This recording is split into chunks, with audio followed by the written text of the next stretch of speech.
Hi, everyone. This is Dr. Saul, and today we are going to be discussing assessments that can be used specifically with individuals with intellectual disabilities. And this is LEI 4711. All right, so to start with, let's talk a little bit about intellectual disabilities and how they're defined and kind of a brief introduction before we go into more specifics. So the term intellectual disability is increasingly being used instead of other terminology such as mental retardation.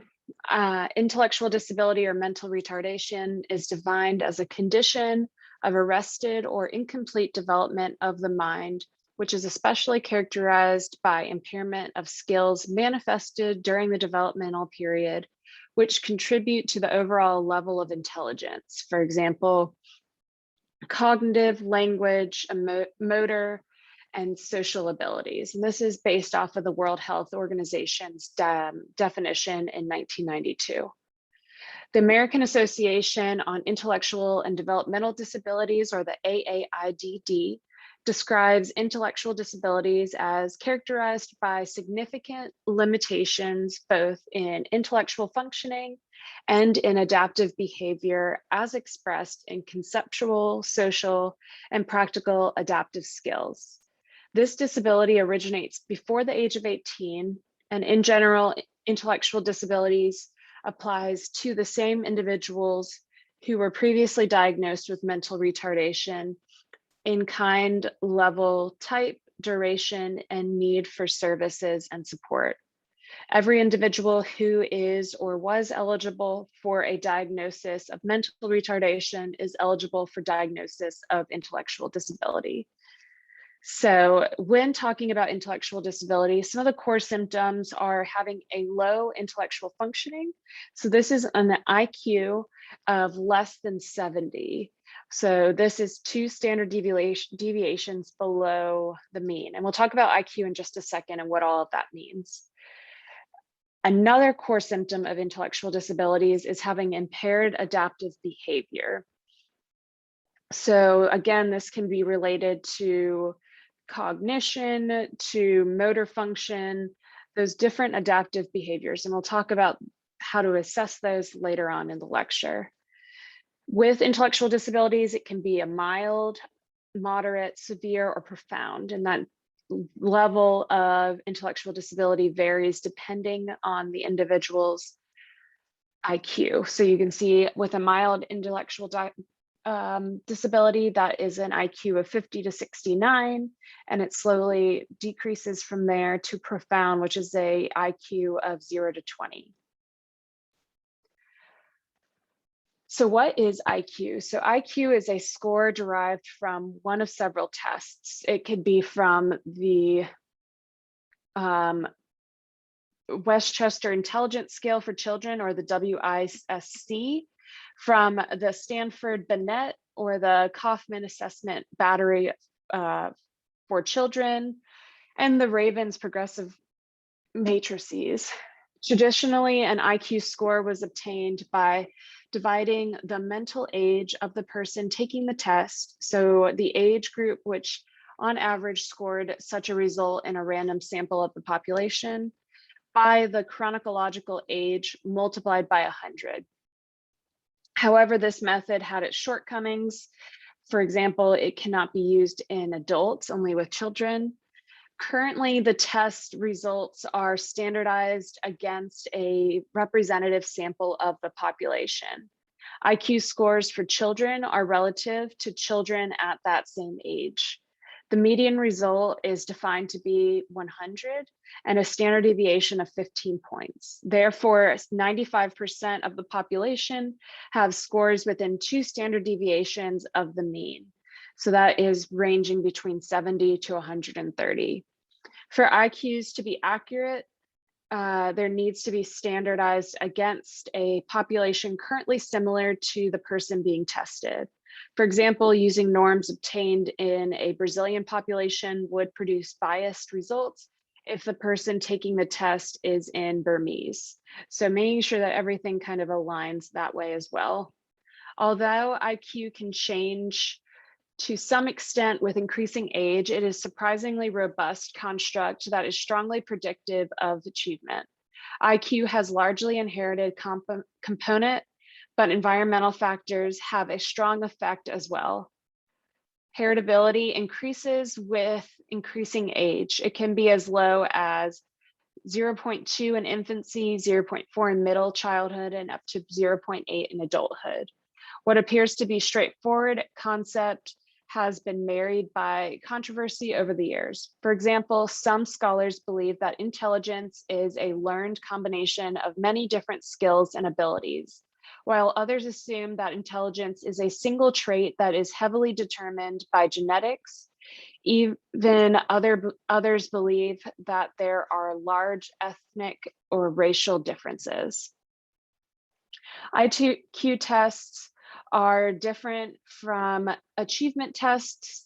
The latter seeks to measure the skills and knowledge learned, such as language, arithmetic, usually through schooling, whereas IQ tests measure aptitude rather than actual achievement. While in the past there has been an emphasis on the so-called general intelligence, current theories view intelligence as a more complex ensemble of aptitudes in a variety of areas, including musical, mechanical, physical, social, which can differ substantially in the same individual. So this is demonstrating what the normal curve would look like. So this is a bell curve with the average IQ of 100. So that is being placed in the center here. And then based off of that, so one standard deviation away from the mean, so this is kind of moving down, would be at that 85 range if we're looking down here, and then 70 for 2 standard deviations away from the mean. And so the average individual has a IQ between 70 and 130, so 2 standard deviations away from the mean. And so anybody outside of that, so anybody under 70 or above 130 is considered to be either have an intellectual disability or to be somebody who has like kind of high intelligence or a score over 130. So this kind of just helps to explain what that all looks like and why we get those numbers the way that we do. So talking about adult attainment by subtype. So these are some different types or subtypes of adult attainment. So with this table, it illustrates that attainment in adulthood of people with different degrees of intellectual disabilities.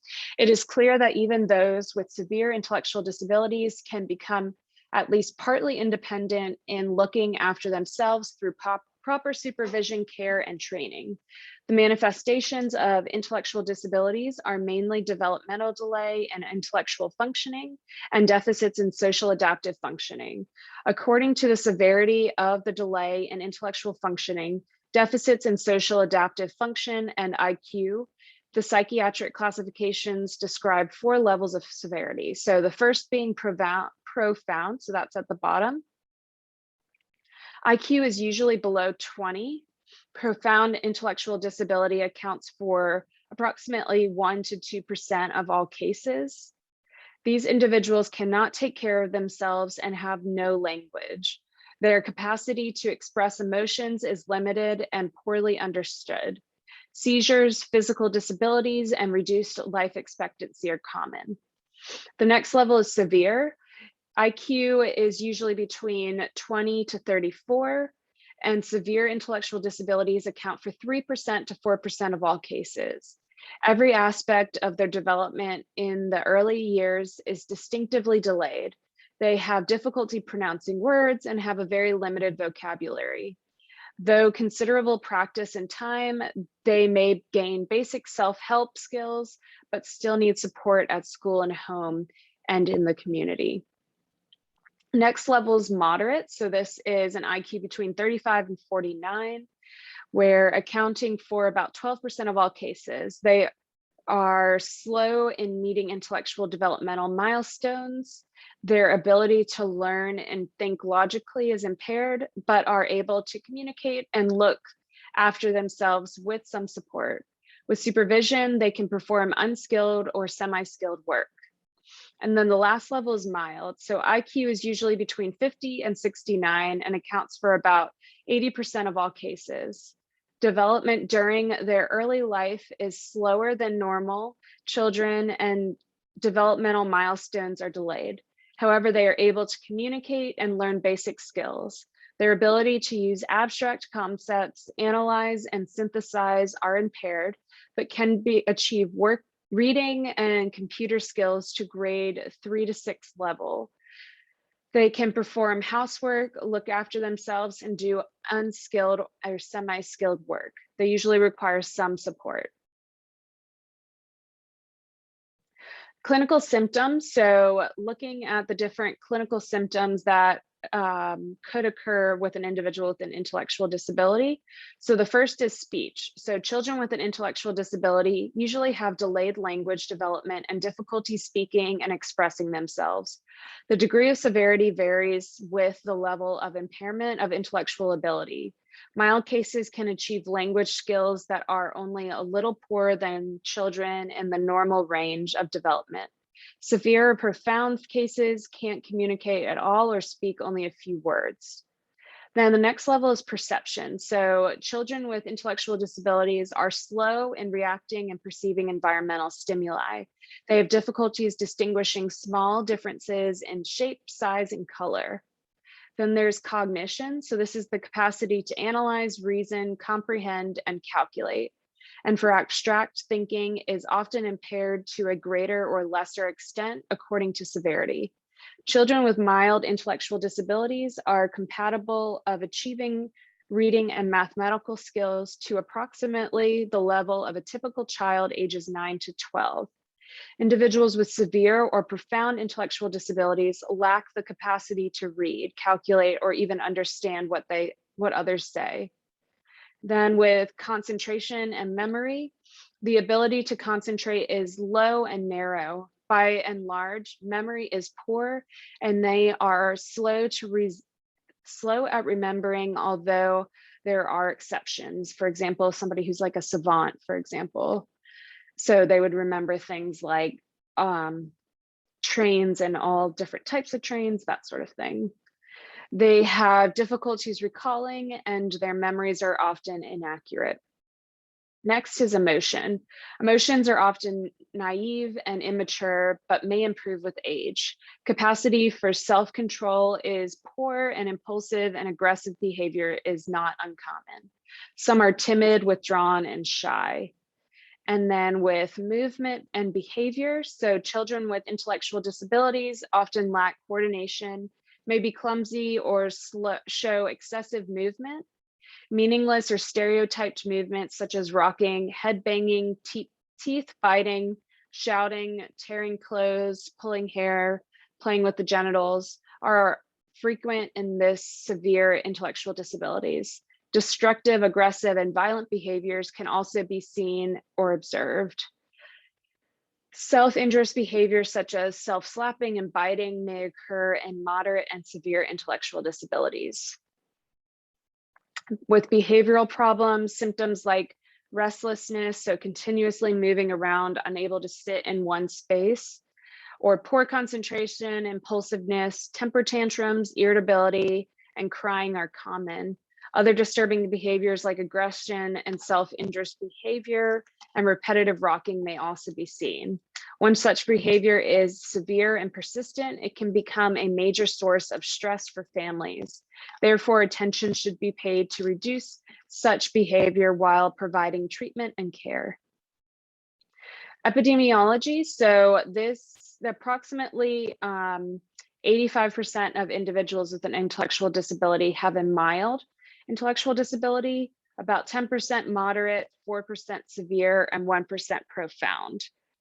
The prevalence in the US population is approximately 1 to 3%, with a greater number of males compared to females.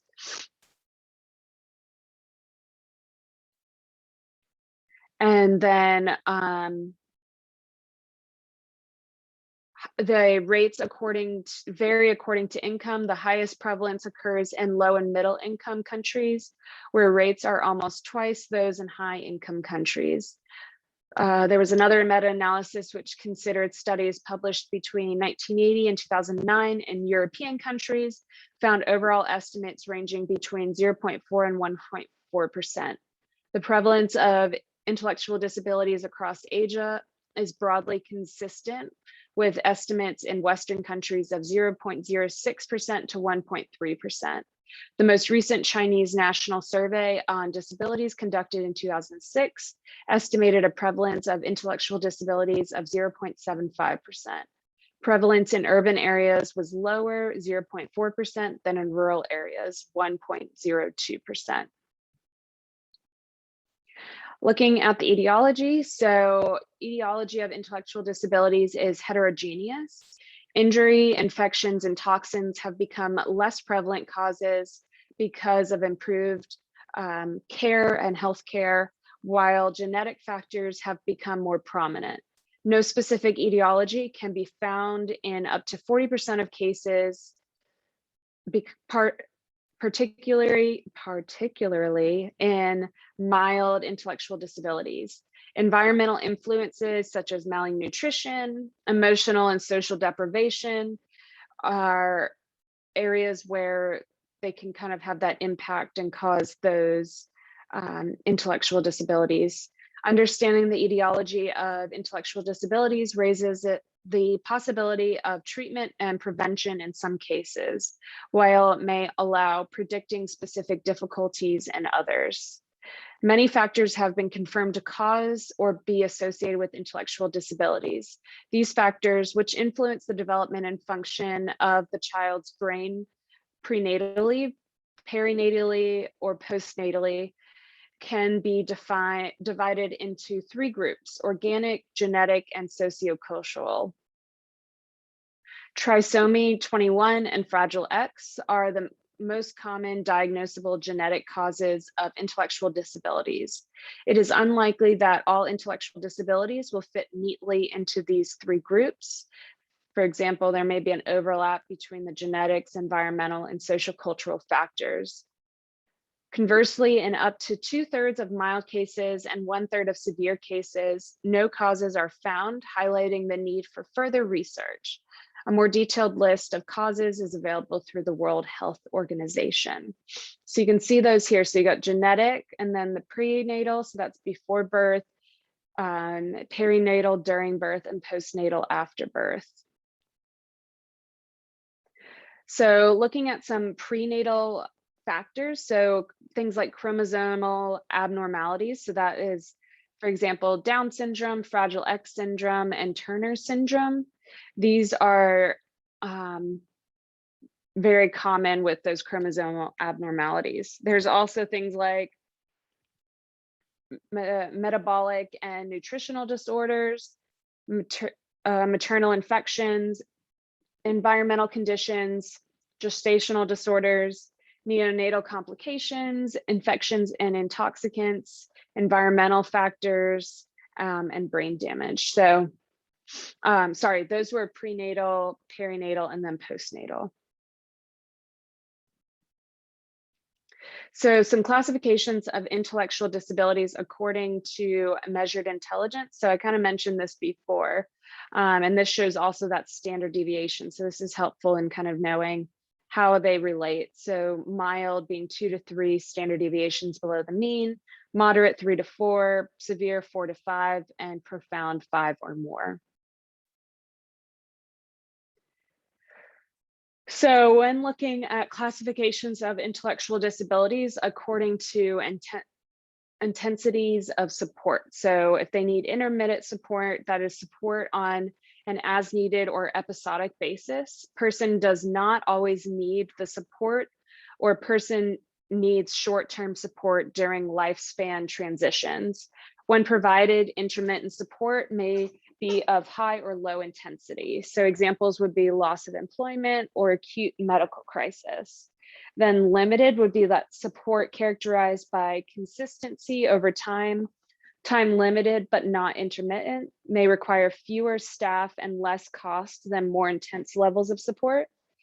Extensive is support characterized by regular involvement. So this could be, for example, daily, and at least some environments such as at work or home, and not time limited. And then pervasive would be support characterized by their consistency and high intensity, provided across all environments, potential life-sustaining nature.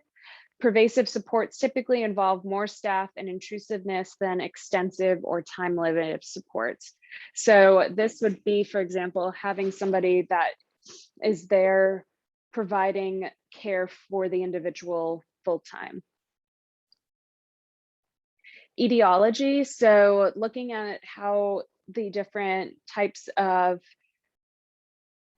intellectual disabilities vary over time. So with environmental, that's approximately 25%.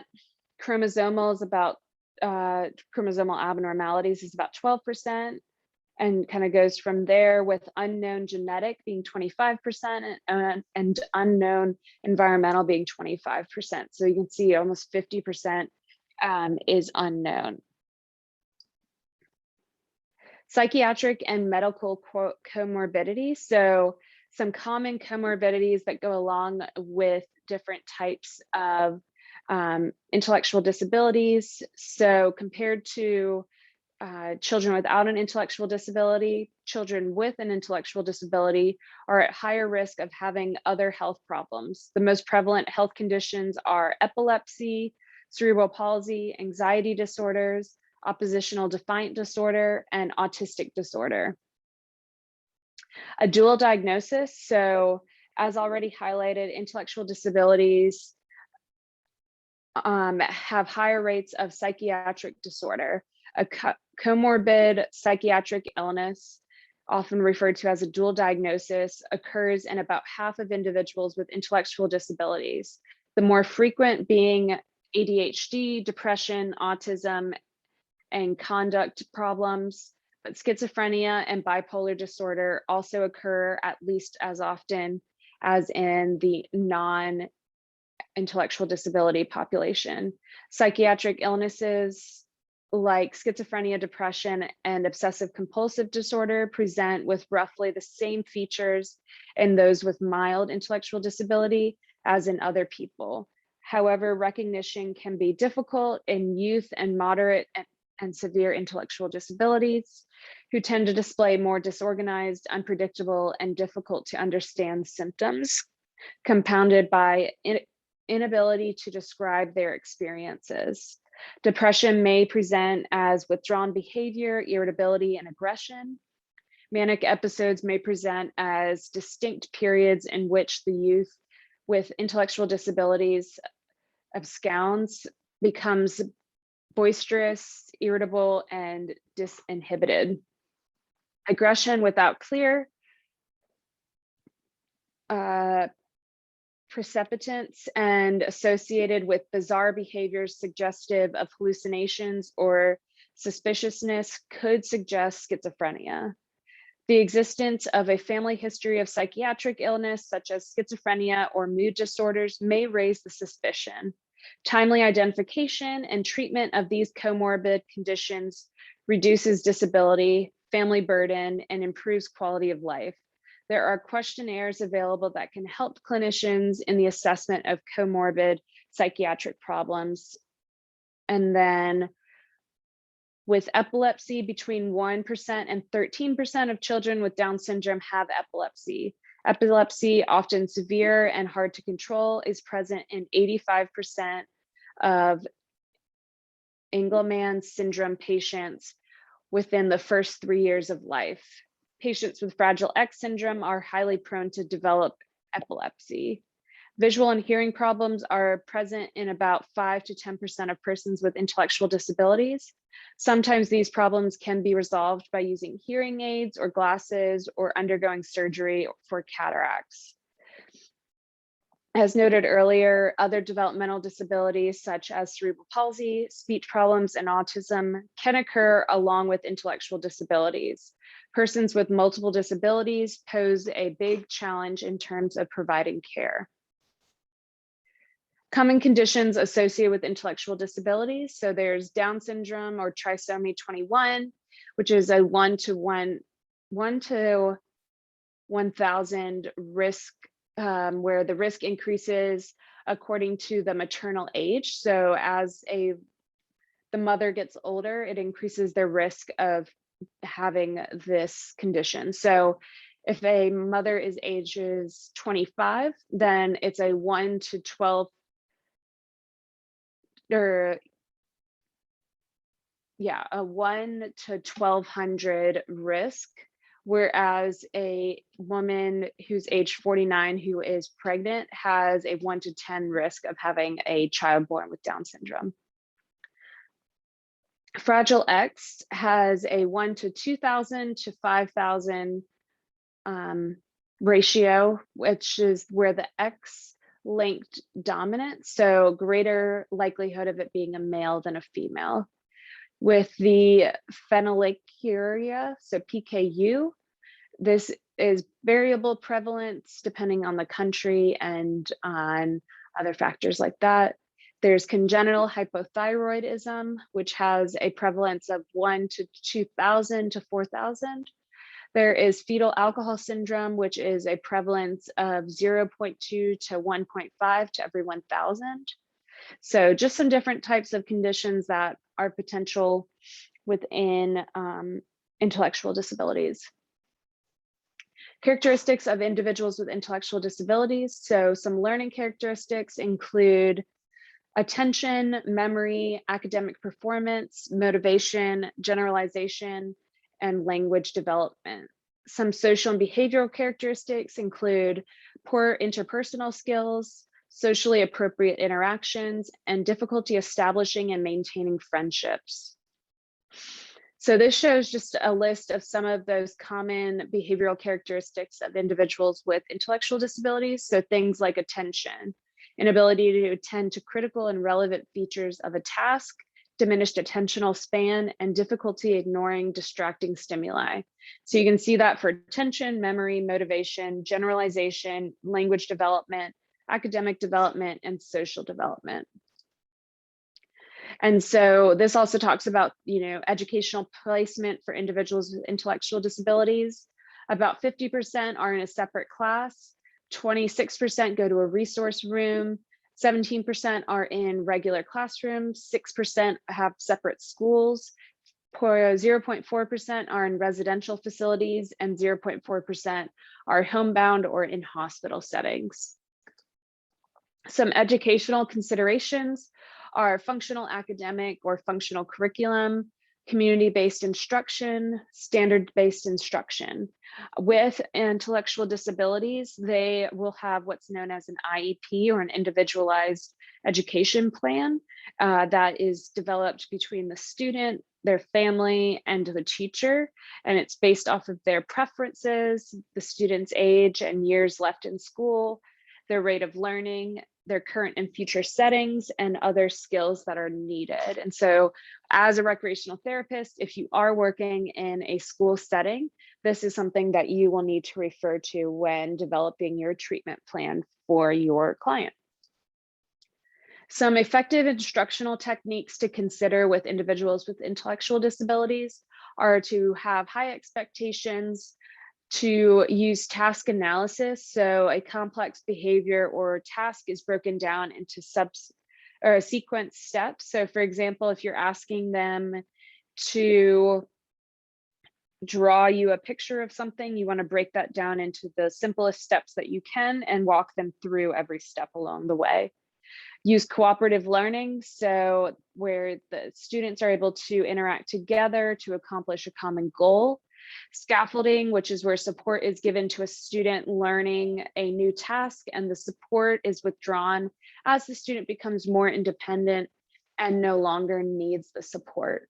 And then inclusion strategies, so modifying instructions, materials, and assessments, teaching organizational skills, monitoring progress of all students, and collaborating with families. Also considering as the individual transitions into adulthood, having transition planning after they have completed schooling before going into their future, whether that's a career or like living at home, or however that is going to be. If there is the ability to put them into independent living, having that as a possibility, and maybe being able to help coordinate those services. And then employment, so sheltered workshops or supportive competitive employment or a job coach. So having somebody to help them along the way with developing their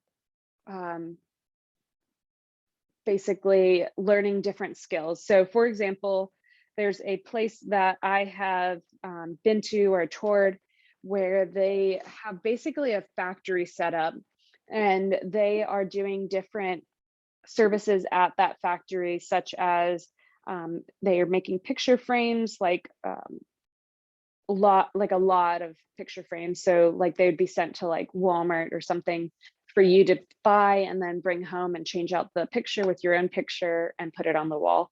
So they make picture frames, they make batteries, like packaged batteries. So AAA, AA, all those different types of batteries that you can buy at the store. So they're packaging those.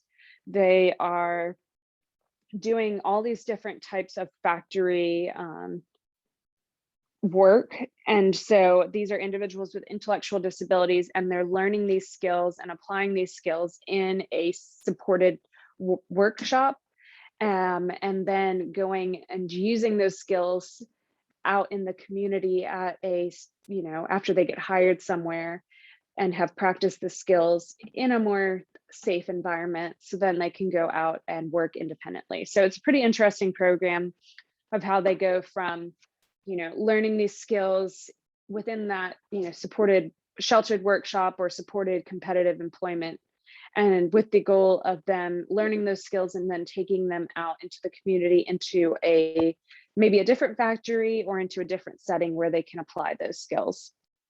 And then a job coach is somebody who would work with the individual upon getting a job to help them to make sure that they have the appropriate skills to be able to work independently. Adults with intellectual disabilities, so thinking about things like integration in all aspects of daily life with non-disabled peers. How do we get them out into the community and to doing things that other people are doing? Self-determination and decision-making capacity must be fostered. So giving them that ability to make those decisions and to have autonomy. And self-advocacy, so advocating for themselves and for what they deserve or what they want, and making sure that they know how to do that appropriately. Family issues, so families with children with intellectual disabilities may experience a wide range of concerns and often rely on a support network made up of friends and family members, in addition to parent organizations and professional groups. So having support groups as well for the family is important. When assessing intellectual disabilities, there are many different assessments that can be used. These are 2 IQ tests that can be used. So the WISC, and then also the Stanford Binet Intelligence Scale. Some of the potential problems with these IQ assessments are that there may be cultural biases and some flexibility in IQ scores, as you saw with that IQ bell curve, and how it varies depending on which assessment scale you're using, and that there's also an overemphasis on IQ and not a focus on the other things that people can do with an intellectual disability. So maybe they are not successful in school, but they're really good at other tasks outside of the school system. And so being able to kind of harness those skills is also really important. Assessing adaptive behavior. So adaptive behavior is seen as the degree to which and the efficiency with which the individual meets the standards of maturation, learning, personal independence, and or social responsibility that are expected of his or her age level and cultural group. So some assessing adaptive behaviors. So consider the context of the individual's environment and cultural influences. So skill areas to which most people participate are things like communication, self-care, home living, social skills, community use, self-direction, health and safety, functional academics, leisure, and work. Some different assessment tools that can be used are the AAMR, for adaptive behavior scale for school, and then also the adaptive behavior scale for residential and community settings. The AAIDD, which is a diagnostic adaptive behavior scale that is being developed. For activity specifically, there is the Adaptive Behavior Assessment System, or the ABAS, which assesses performance in daily living skills, conceptual skills, social skills, and practical skills, and it's on a 4-point Likert scale, determining how frequently these skills are performed. And you can either ask the individual or their family when using this assessment. And so being able to see how they perform within their daily life and how independent are they. There is also the Vineland Adaptive Behavior Scales, which assesses an individual's communication, daily living skills, socialization, and motor skills. It is looking at leisure and play skills, which is a subdomain under the domain of socialization. And so specifically as a recreational therapist, that's an area that we can look at. The purpose of this assessment is to determine what skills and behaviors are performed rather than focusing on capacity to perform. So not looking at how much they can do, but just if they can do that task. Also, another way to assess activity is through a task analysis. So you break down the behavior into a series of steps written as individual behavioral objectives in the order they are to be performed. Each step should consist of one behavior. The behavior in each step should be observable. In some cases, a condition statement or criteria can be added, and then assessment is performed by promoting the individual to start the behavior and record their performance on each step. So this is an opportunity for you to really break down an activity or an intervention into each behavior and keeping it as detailed as possible. And it's good practice to try this out just to see what skills and what behaviors are required of each task within your intervention and whether or not that may be appropriate for somebody depending on their disability. With assessing motor functions, there is the Brunick's Austrian test of motor proficiency, or the BOT2, which measures both fine and gross motor performance, and it has 53 items. And it looks at things like fine manual control, manual coordination, body coordination, and strength and ability. And there is a YouTube video here that you can look at that goes over each of these areas. So I highly recommend that you look through this. With assessing motor function, so movement assessment battery for children can be used. And this is primarily used for children with less impairment in functioning. And it has 4 age-related item sets. So depending on the individual's age, so 4 to 6, 7 to 8, 9 to 10, or 10 to 12, or 11 to 12. 8 items for each age group, looking at things like manual dexterity, ball skills, and static and dynamic balance. And scores range between 0 to 40, with high scores indicating poor motor performance. And then lastly, with assessment and participation, looking at the individual's level of participation, going from an individual who may be initially coming into your treatment, probably being at like a level 1 or 2. So level 1 being participating in age appropriate, personally satisfying leisure activities. Level 2 is making personal decisions regarding leisure. Then as we move forward into level 3, participating in community recreation. Level 4 is participating as a member of a community group, and level 5 is becoming a contributing member of one's community. And so the idea with these levels is to progress into a level 5. as individuals gain more leisure awareness and leisure skills and being able to apply those in the community.